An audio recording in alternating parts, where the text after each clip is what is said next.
mundo que vemos es el resultado de la interacción de la luz con la materia. Desde la edad más temprana, el ser humano aprende a interpretar la información visual para reconocer el mundo. De hecho, la comunicación visual es muy anterior al lenguaje escrito o hablado. Somos seres visuales. Un 90% de la información que procesamos es a través de la vista. Aunque no nos damos cuenta, cada vez hay más imágenes generadas por ordenador en muchos ámbitos de la sociedad. Sin embargo, el proceso creativo es siempre realizado por un ser humano. En los últimos años hemos entrado en una época apasionante donde los ordenadores comienzan a ser capaces de aprender por sí mismos. Por tanto, ¿podríamos cambiar la forma en la que generamos imágenes por ordenador? ¿Qué podemos aprender de los artistas? Y la pregunta más importante, ¿podrán algún día los ordenadores generar arte de manera autónoma? De manera aislada y mecánica no. No. Sí. Otra cosa es que la gente considere que eso es arte.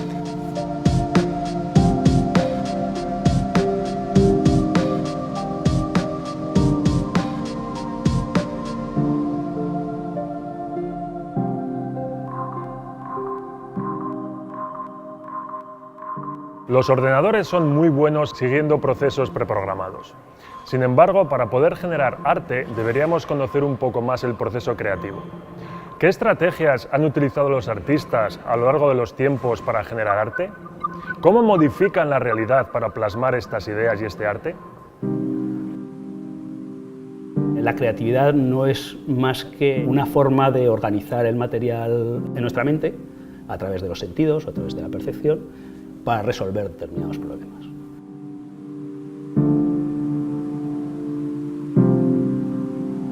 Hay que entender que la percepción no son los mecanismos fisiológicos que posibilitan la entrada de información, sino que es el procesamiento o la transformación de ese material sensorial para poder entender el mundo, para que la mente pueda entender el mundo. El input sensorial que tú mencionas es el mismo en principio para todos, sí, más o menos, pero ¿cómo crees que percibe el mundo un artista o qué aspectos le hacen diferente a cómo lo percibe, digamos, una persona normal de la calle?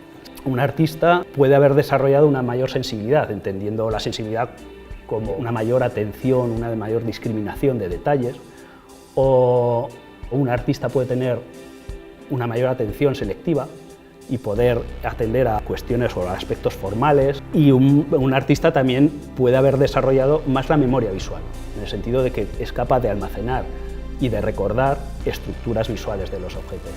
De la misma manera que la percepción, he dicho que es una modelización de la realidad, la representación visual es también otro proceso de modelización, pero a la inversa.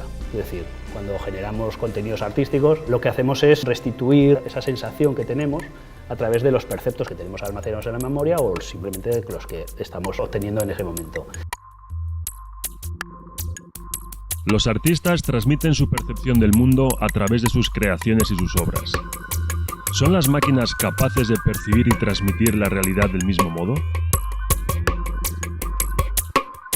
Los gráficos por ordenador son una forma de comunicar. Son una forma de comunicar como lo son los periódicos, los medios de comunicación en general. Lo que ocurre es que comunican modelos digitales e iluminación. Y lo comunican básicamente simulando una cámara fotográfica. Nosotros podemos generar imágenes digitales que son discretas en el espacio, en los píxeles, y discretas en el espacio de color, y nuestro cerebro las entiende, las percibe exactamente igual que las imágenes creadas por las cámaras habituales, ¿no?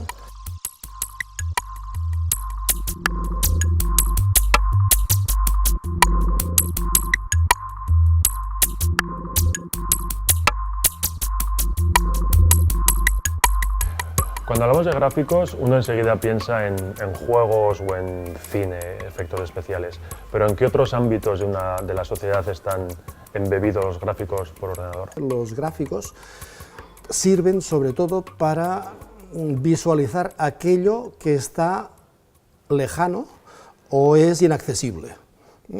¿Qué es lo que es lejano o inaccesible? Por ejemplo, lo que es futuro. Todo lo que sea prototipado, diseño industrial, arquitectónico, de obra civil, etc., es algo que todavía no existe. Solo lo podemos visualizar a través de los gráficos de los modelos. Hay en otros campos lo que es inaccesible por ser del pasado, como en patrimonio cultural, por ejemplo, ¿no? Hacer reconstrucciones de lo que podía ser la vida en algo que ahora solo son ruinas, ¿no? Y en un tercer campo sería el de la medicina, donde lo que estamos visualizando con gráficos es aquello que es inaccesible, no por ser ni del pasado ni del futuro, sino porque está tapado por nuestra propia piel y musculatura. Para verlo tendríamos que cortar al paciente y siempre es violento. Y a nivel un poco más general, ¿cuál ha sido la evolución de los gráficos en las últimas décadas? Los gráficos empezaron casi con la informática, evidentemente con píxeles que tenían tamaños de medio centímetro, o casi, básicamente eran caracteres de impresora. En los años 70 los gráficos se apoyaban exclusivamente en software y en los ordenadores convencionales. El cambio vino, yo diría, con la aparición de las placas gráficas, de los aceleradores gráficos, de las GPUs que denominamos. En esta segunda década del siglo, lo que estamos presenciando es el paso de los gráficos generados en ordenadores y en portátiles a los gráficos generados en dispositivos móviles, como los teléfonos. Estamos ya hablando de GPUs, de los teléfonos móviles. Por tanto, dentro de un cierto tiempo, digamos, tendremos render realista y con iluminación de calidad en teléfonos móviles.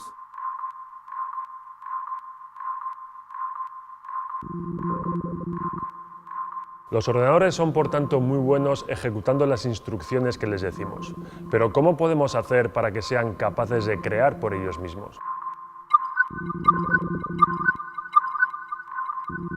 Entonces, la tecnología digital nos permite simular la realidad y tener más potencia para generar cosas más complejas de lo que un ser humano es capaz de hacer.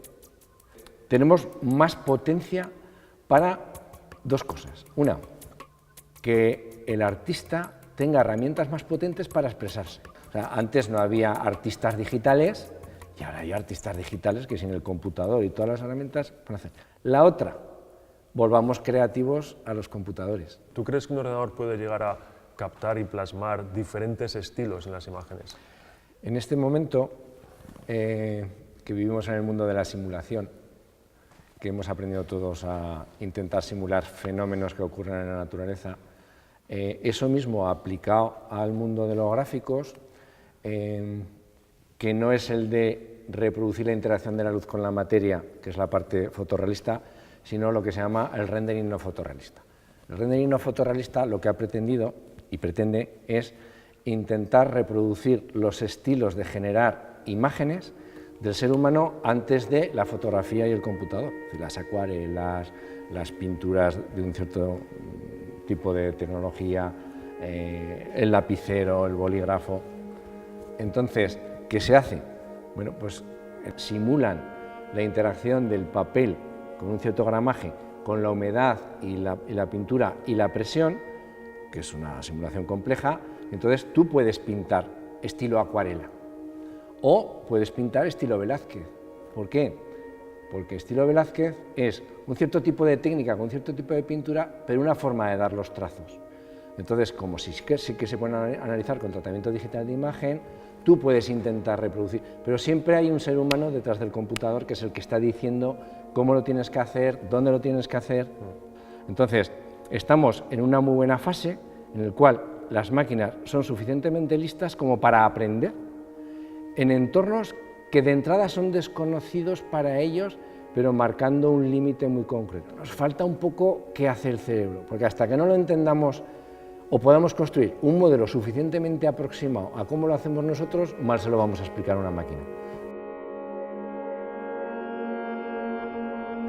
Uno de los grandes retos, por tanto, es lograr una simulación de la percepción humana. Para ello deberíamos saber cómo funciona nuestro sistema visual y todos los componentes que interactúan entre ellos. Si pensamos en el ojo, comparado con una cámara fotográfica, quizá no es tan diferente. Pero si pensamos en el sistema visual en general, quizá la parte más diferente es el procesamiento de la información, es la forma en que el cerebro va a procesar esa información visual que recibe. Tanto es así que para procesar la información no solo va a tener en cuenta otras funciones cerebrales, sino que va a tener en cuenta aspectos tan diferentes de la visión como pueden ser las emociones, los sentimientos o las propias experiencias de cada individuo. Y se sabe que si tenemos estados de ánimos positivos, eso va a hacer que nuestra percepción sea más precisa, sea mejor. Y lo mismo con estados de ánimos negativos, van a inhibir todo ese procesamiento de la información visual.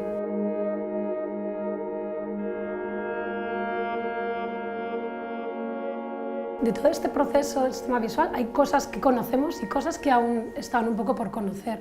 Sabemos mucho sobre cómo es la parte anterior del sistema visual, pues sobre las estructuras oculares, su funcionamiento, sobre qué ocurre si hay algún pequeño fallo tanto en el desarrollo como a lo largo de la vida, pero quizá de lo que menos sabemos es de cómo el cerebro es capaz de procesar toda esta información y de manejarla. Una parte muy importante en la que puede ayudar la tecnología, y creo que en el futuro nos será de gran ayuda, es hacer entender al entorno de una persona con problemas visuales cómo ve. Es un campo en el que hay mucha incomprensión, porque es difícil imaginar cómo ve una persona con daño cerebral que no procesa bien la información. Actualmente, cada uno somos expertos de áreas muy concretas del conocimiento. Creo que es imprescindible que venga gente de fuera, que vea el problema desde ángulos totalmente diferentes para dar con soluciones más creativas. Creo que es la única forma que tenemos para aumentar los límites, ampliar los límites del conocimiento.